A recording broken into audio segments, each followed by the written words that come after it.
Restaurants and food businesses have the potential to create so much consistent, mouth-watering content to get their customers into their doors, but they're failing. They're failing because their plate is too full. Lady, you're scaring us.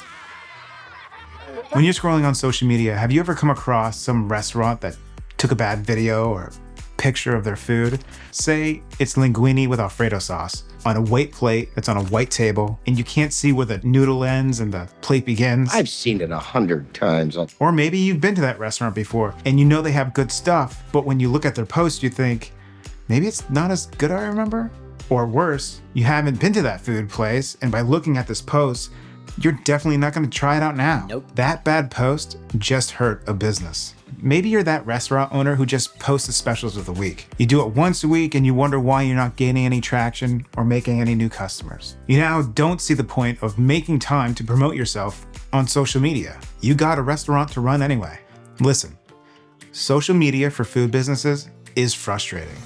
And that's why I created Full Plate Films.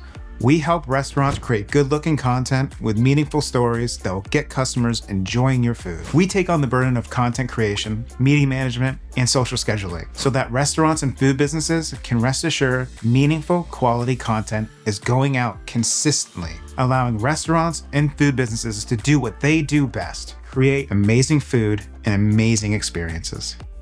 If you need help with content, social media planning, Full Plate Films helps restaurants achieve just that. Write FPF in the comments section and I'll get back to you with an offering and price sheet. I'm Dan, that's the Full Plate. If you like it, like it.